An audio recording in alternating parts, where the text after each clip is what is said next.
하나님께서 여러분을 사랑하고 계십니다. 성도 여러분, 어느 감사 노트의 이야기 몇 가지를 여러분에게 소개하고자 합니다. 이사 와서 얼마 되지 않아 코로나 확진으로 격리되었다.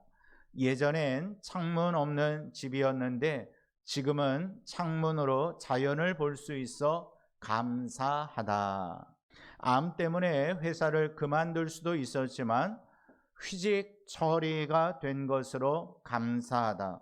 무엇보다 나를 위해 기도해 주는 사람들이 있어 감사하다.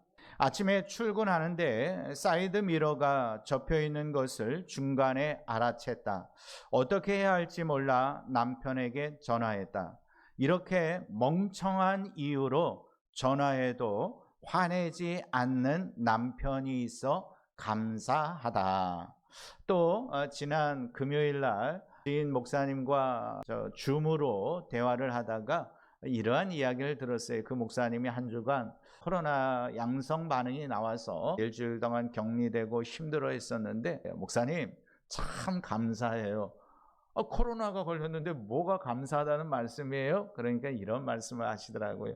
목사님, 제가 코로나 걸리고 제가 이렇게 다 맞춰갈 때쯤에 또 아내가 걸리면은 격리 기간이 꽤 이렇게 같이 길어지는 것 아닙니까? 그런데 우리요, 하루 사이로 같이 양성 반응 받았고 특별히 격리할 필요도 없이 둘이 같이 그렇게 지냈습니다. 그러면서 감사하다고 표현하시더라고요. 지난 한 주간 여러분에겐 과연 어떤 감사의 제목들이 있었습니까? 감사하면 기적이 일어나는 줄로 믿습니다. 행복해서 감사하는 것이 아니라 감사해서 행복을 경험하는 여러분 모두가 되시기를 주님의 이름으로 축복합니다. 거룩한 주일 말씀을 들으며 우리의 가슴에 한 단어를 새겼으면 좋겠습니다. 그 단어는 감사입니다. 오늘 감사할 때 내일도 감사할 수 있고요. 내일 감사할 때 우리의 매일매일의 감사의 삶이 펼쳐지게 될 것입니다. 오늘 말씀을 나눌 때 우리 신앙생활에 온전한 믿음이란 무엇인가, 우리가 무엇을 믿어야 할까라는 부분과 그로 인해서 이 믿음이 내게 주어졌으면 최상의 감사는 어떻게 드려야 할까 깨닫게 될 것입니다. 우리가 4주 후면 부활주일입니다. 자, 우리가 4주 후 부활주일을 맞이할 때 믿음 안에서 최상의 감사를 하나님께 올려드릴 수 있는 저와 여러분이 되기를 주님의 이름으로 축복합니다. 오늘 본문은요, 우리의 전한 것을 누가 믿었느냐라는 수사학적 질문으로 시작합니다. 선지자가 오실 메시아에 대하여 전하였지만 사람들이 믿지 아니할 것을 역설한 것입니다. 이 땅에 오실 메시아는요, 일반적 상식으로의 구원자의 모습이 아니었습니다. 사람들은 메시아의 구원의 능력 역시 믿지 않았습니다. 결국 메시아가 오셨을 때에 불신과 배척을 당하게 되실 것을 말씀하고 있는 내용입니다. 때문에 메시아의 구원은 세상의 상식과 보편적 방식을 뛰어넘는 영적 원리입니다. 이 메시아의 구원을 우리가 상식적으로 보편적으로 이해하려면 이해할 수가 없고요, 영적인 원리로 풀어가야 합니다. 그것을 깨닫기 위해서는요, 믿음이 필요하며 또한 그 믿음 가운데서 하나님께서 주시는 성령의 마음을 가져야 할 줄로 믿습니다. 즉 십자가와 구속의 은혜를 깨닫는 믿음이 있을 때에 믿음의 최상의 감사를 하나님께 올려드릴 수 있습니다. 우리 함께 이사야 53장 2절 말씀 읽어보겠습니다. 시작. 그는 연한 순 같고 풍채도 아름다운 것이 없도다 라고 말씀하고 있습니다. 이 땅에 오신 메시아는 누가 보아도 인간적 매력이 없으며 아름다움이라고는 조금도 찾아볼 수 없습니다. 저들이 기대했던 메시아의 모습이 아니기에 실망하며 믿지 않게 될 것을 말씀하고 있습니다. 하면 하나님께서 왜 그렇게 하신 것입니까? 기대고 싶지 아니한 연약함의 메시아를 보내주셨습니다. 방패가 되어줄 힘이 없어 보이는 메시아를 구원자로 보내주신 것입니다. 인간의 생각에는요, 그래도 구원자를 보내시려면 호감 가는 모습의 메시아를 좀 보내주셨으면 하는 생각이 들 수도 있습니다. 우리가요, 세상을 살면서도 그래요. 내가 힘없고 내가 어렵고 할 때 나를 도와줄 사람은, 자, 물질의 어려움을 겪고 있어요. 그럼 나를 도와줄 사람은 뭐예요? 물질을 가지고 있는 사람이에요. 또 이렇게 길을 가다가 못된 사람, 깡패와도 같은 사람을 만났어요. 그럼 나를 도와줄 사람은 어떠한 사람이에요? 좀 등치도 있고 힘도 좀 쓸만한 사람이 딱 나타나서 이거 뭐 하는 겁니까? 이 길거리에서 뭐 하는 겁니까? 해서 나를 도와줄 듯한 그런 사람이 딱 나타나야 되는데, 예를 든다면 이런 거예요. 내가 물질의 어려움을 겪고 있는데 옷을 보니까 한 20년 동안 입은 옷 털털한 그런 옷을 입고 있는 웬 아저씨가 와서 물질이 필요합니까? 내가 좀 도와줄까요? 그럼 뭐예요? 웃음뿐이 안 나올 거 아니에요. 자, 우리가 어딜 가다가 한 수십 명 되는 깡패를 만났어요. 내가 잘못한 것도 없는데 돈을 뺏으려고, 핸드폰을 뺏으려고, 내가 갖고 있는 거 다 뺏으려고 막 달려들고 있어요. 그런데 할아버지 정도 되시는 분이 지팡이 이렇게, 그것도 제대로 보니, 젊은이들 지금 뭐 하는 거야? 그래서 내가 좀 도와줄까? 도와주세요. 말이 나올 것 같습니까? 바로 메시아께서 오셨는데 전혀 힘을 쓰실 수 있을 것 같지도 아니고, 능력이 나타날 것 같지도 아니하고, 또 외모가 좀 매력적이지도 아니하고, 그러한 모습으로 메시아가 오실 것이다 라고 말씀하고 있어요. 하지만 이 모든 것은 하나님의 철저한 계획이셨습니다.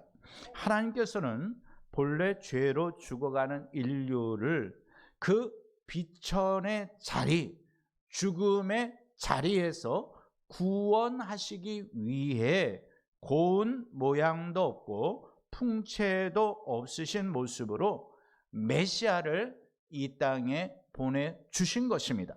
3절에 보면은요, 그는, 다시 말해서 그분은 멸시 간고를 많이 겪었으며 우리도 그를 귀히 여기지 아니하였다고 말씀하고 있습니다. 이는 슬픔이나 질병을 뛰어넘어 이 땅에 오실 메시아의 인성적 측면을 말씀하고 있는 내용입니다.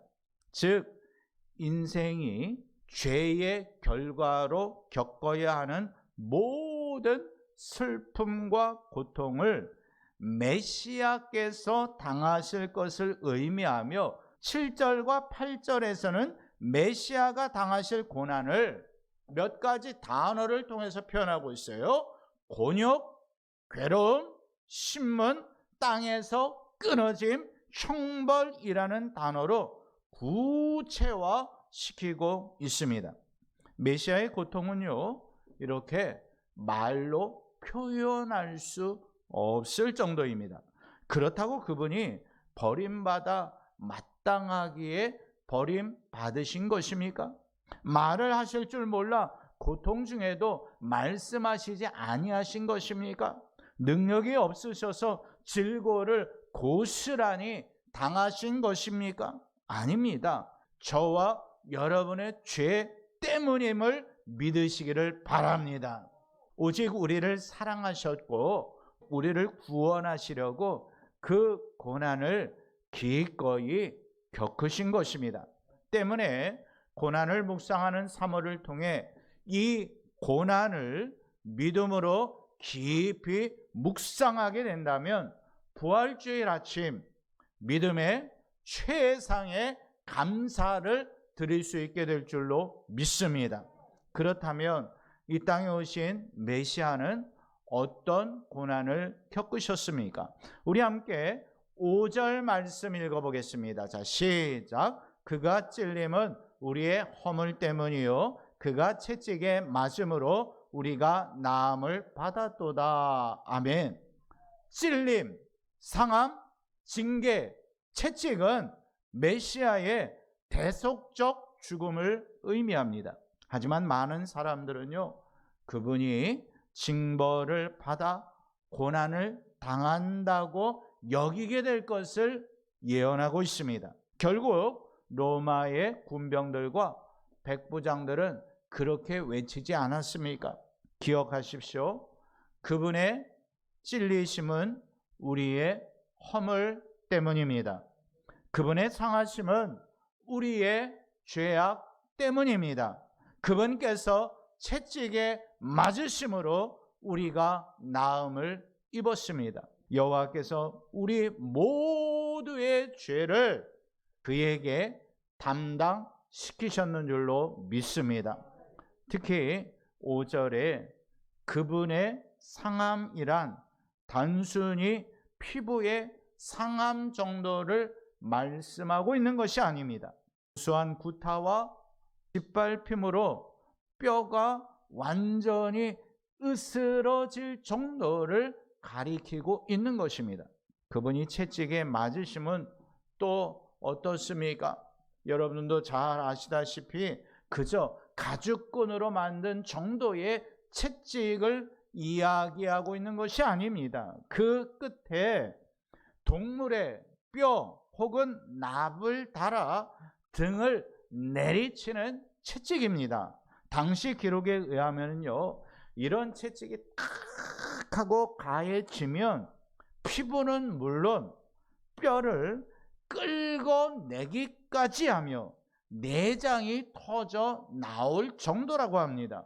선지자는 아무 죄도 없으신 메시아가 이런 끔찍한 고통을 다 담당하실 것을 예언하게 하셨으며 그 예언은 저와 여러분을 위해 이루어진 줄로 믿습니다. 그렇다면 왜 그분 메시아가 이런 일을 하나하나 다 당하신 것입니까? 우리가 고난, 주간, 사순절 그리고 부활주일을 맞이할 때마다 다시 한번 이러한 부분들을 묵상해야 합니다. 그저 저 멀리 있는 어떠한 사람을 위해서 예수 그리스도께서 십자가를 지신 것이 아닙니다.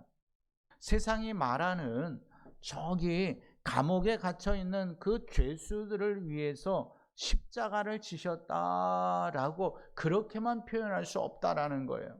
누구를 위해서 십자가를 지셨어요? 나를 위해서.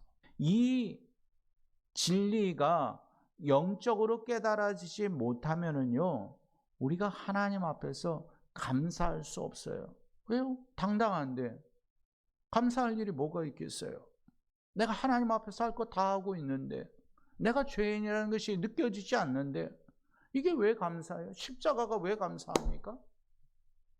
때문에 우리는 이러한 사순절 기간에 나 같은 죄인을 위해 이 땅에 오신 예수 그리스도가 깨달아지고 느껴질 때에 감사할 수 있는 것입니다. 저와 여러분의 죄 때문이고 우리 가족의 죄 때문임을 인정하십니까? 우리의 죄는요, 대충 넘어갈 죄가 아닙니다. 죄를 멋있게 포장해서도 안 됩니다. 심지어 한 사람 아담으로 인해 인류는 죄 가운데 빠졌습니다. 시인하십니까? 성도 여러분, 아름다운 옷으로 가려도요, 향긋한 향수를 뿌려도요, 멋진 가면을 써도요, 입술로 거짓에 거짓으로 포장해도요, 심령을 감찰하시는 하나님 앞에서 뭐라고요? 죄인이라고요. 우리는 사악하기 그지없는 죄인입니다. 누구는 죄인이고 누구는 의인이 아니라 우리 모두가 그저 죄인이라는 거예요. 좀 더 구체적으로 표현한다면 드러난 죄인이 있는가 하면 드러나지 않은 죄인이 있을 뿐이지 우리 모두는 다 하나님 앞에서 죄인입니다. 예수 그리스도께서 당하신 욕설, 침뱉음, 채찍질, 사람들에게 짓밟히심, 머리에 가시관, 손과 발에 녹슨 대못, 허리를 찌른 창은 죄인인 나를 향한 하나님의 사랑의 증거임을 믿으시기를 바랍니다. 그래서 6절에 뭐라고 말씀하고 있습니까? 우리 함께 읽어봅니다. 시작. 우리는 다 양 같아서 그릇 행하여 각기 제 길로 갔거늘 여호와께서는 우리 모두의 죄악을 그에게 담당시키셨도다라고 말씀하고 있습니다. 여기서 우리는 다 양 같다라고 표현하고 있습니다. 이 말씀은 인간은 본질적으로 생명과 구원의 길을 갈 수 없음을 말씀하고 있는 것입니다. 죄에 빠진 인생은요, 예외 없이 스스로 생명에 이룰 수 없음을 말씀하기 위해 몇몇만 양 같아서라는 표현이 아니라 뭐라고요? 우리는 다 양 같아서라는 표현을 쓰고 있습니다. 물론요, 우리의 선입견으로는 어떻습니까? 양은 어때요? 온순합니다. 하지만 여기서 양을 통해 말씀하려는 말씀은 양의 우매함입니다. 양은 스스로 길을 찾을 줄 모릅니다. 양은요, 반드시 목자가 인도해 주어야지만 바른 길을 갈 수 있어요. 양은요, 홀로 두면 매우 위험합니다. 낭떠러지 혹은 구덩이에 빠지게 되며 맹수의 먹잇감이 될 수밖에 없는 것이 뭐라고요? 양입니다. 바로 죄 아래에 있는 인생은 이러한 우매한 양의 특징과 다르지 않다라는 거예요. 다시 말해서 매일매일의 삶에 성령 하나님께서 우리의 목자가 되어주시지 아니하시면, 지난주에 우리 말씀 살폈잖아요. 시편 22편 전반부와 후반부는 뭐라고요? 십자가와 부활. 그리고 23장은 뭐라고 그랬죠? 성령 하나님. 24장은요 재림. 이렇게 해서 말씀을 드렸잖아요. 바로 이겁니다. 우리가 성령 하나님께서 지키심이 없으면 여기서 말씀하고 있는 우매한 양처럼 어디로 가야 할지 몰라요. 나는 똑똑해서 잘 가고 있는 것 같아도 성령 하나님께서 도와주시지 아니하시면 제대로 갈 수가 없어요. 반드시 목자이신 예수 그리스도, 반드시 성령 하나님이 매일같이 우리와 동행해 주셔야 할 줄로 믿습니다. 목사님, 나는요 암만 사탄이 공격해도요 넘어가지 않습니다. 나는요 신앙생활 30년 50년 했기 때문에 자신이 있습니다. 뭐가 자신이 있습니까? 성령 하나님께서 매일같이 나를 도우시지 아니하시면 오늘 자신 있게 싸워 승리하였다 할지라도 내일 넘어질 수 있다는 것을 기억하면서 나는 우매한 양 같으니 성령 하나님 아침에 눈을 딱 뜨고서는요 나를 도와주세요. 또 뭐라고 말씀하고 있습니까? 우리 모두의 죄악을 그에게 담당시키셨다라고 말씀하고 있습니다. 바로 예수 그리스도께서 우리의 죄악을 또 맡으셨음을 말씀하는 것인데요. 우리 로마서 5장 18절 말씀 함께 읽어봅니다. 시작. 한 범죄로 많은 사람이 정죄에 이른 것 같이 한 의로운 행위로 많은 사람이 의롭다 하심을 받아 생명에 이르렀느니라 라고 말씀하고 있습니다. 성도 여러분, 이 진리가 진짜 믿어지십니까? 어떻게 한 사람의 희생으로 많은 사람이 의롭게 될 수 있습니까? 어떻게 한 사람의 생명으로 모든 사람이 생명에 이룰 수 있습니까? 사람의 생명은 누구나 귀중한 것입니다. 이 귀한 생명, 그렇지 않은 생명의 구분은 사실 없습니다. 특히 한 사람이 여러 사람의 생명을 대신할 수 있다고요? 없습니다. 만일 누가 사람의 생명을 대신할 수 있다면, 대신할 수 없지만 만약에 있다면 뭐예요? 오직 1대1로만 가능할 뿐입니다. 이것이 상식입니다. 이것이 일상이고요. 이것이 세상의 규칙입니다. 하지만 우리는 하나님의 자녀입니다. 때문에 우리가 세상의 규칙, 세상의 원리, 세상의 상식으로 말씀을 이해하려는 것이 아니라 하나님께서 주신 말씀을 하나님께서 허락하여 주시는 영적인 원리로 적용해야 믿어질 줄로 믿습니다. 하나님께서는 우리 모두의 죄악을 그분에게 담당시키셨습니다. 한 분 메시아 예수 그리스도의 희생으로 많은 사람이, 인류가 구원함을 입었습니다. 이것이 은혜입니다. 때문에 영적 원리를 인간의 상식으로 풀어가서는 안 됩니다. 세상에 석박사라 할지라도 성령의 감동이 아니고는 이 진리를 알 수 없습니다. 얄팍한 세상 지식과 세상의 원리로 이 구원을 이해할 수 있는 것이 아니다라는 거예요. 오직 성령 하나님께서 가르쳐 주셔야 합니다. 성령 하나님께서 영안을 열어 주셔야 합니다.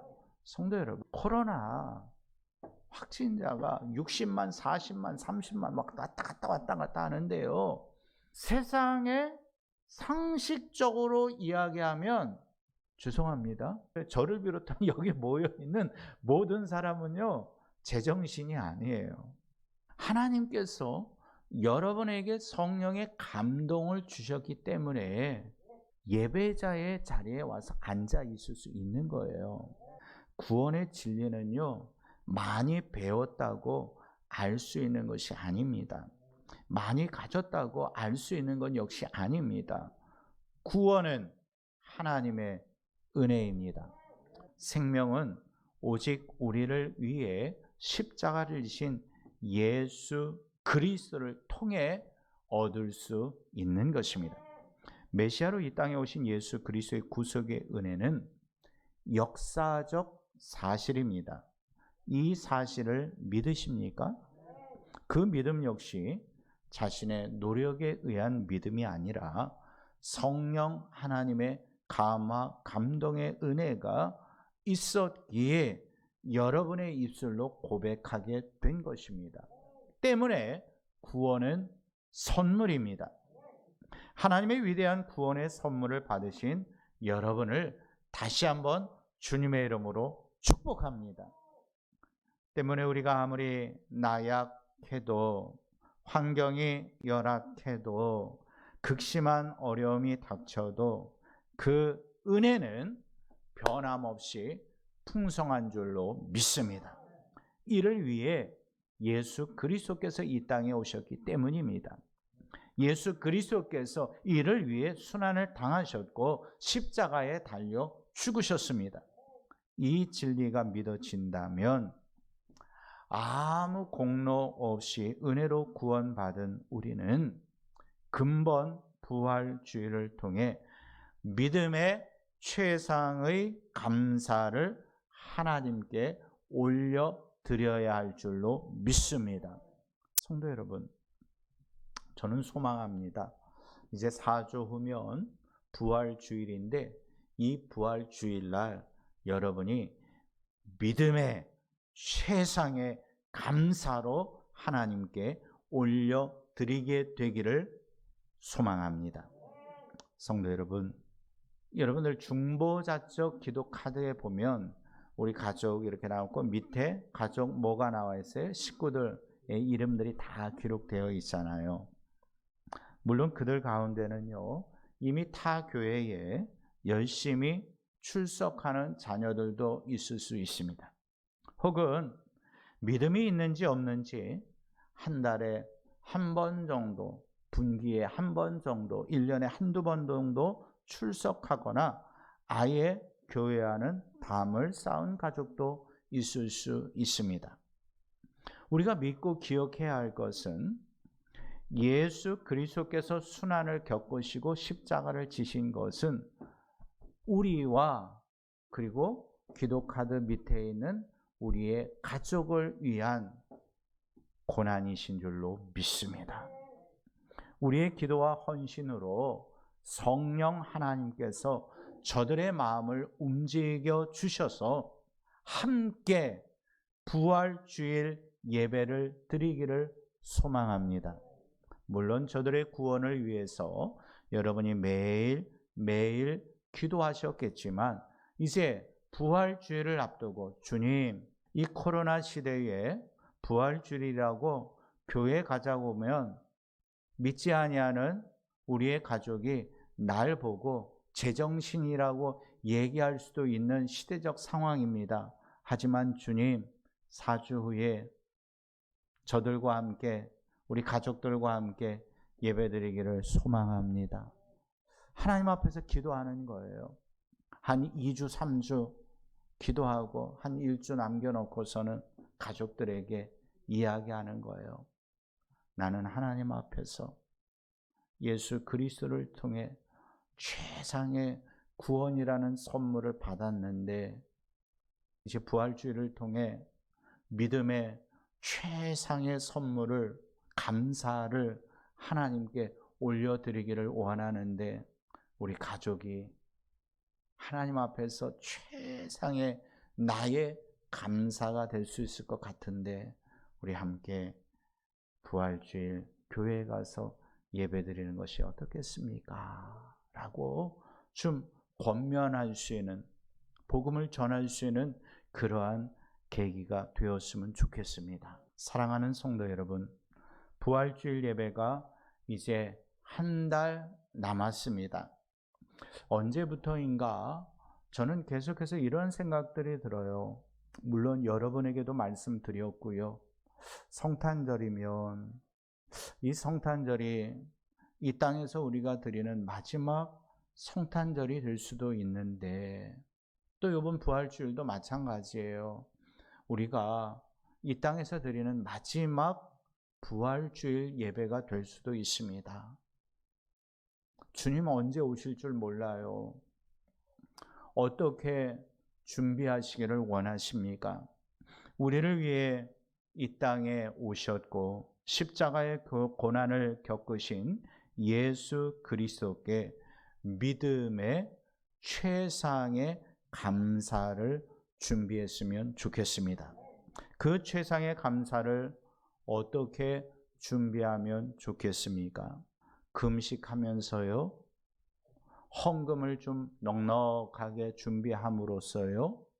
아니면 헌신으로써요? 물론 다 좋습니다.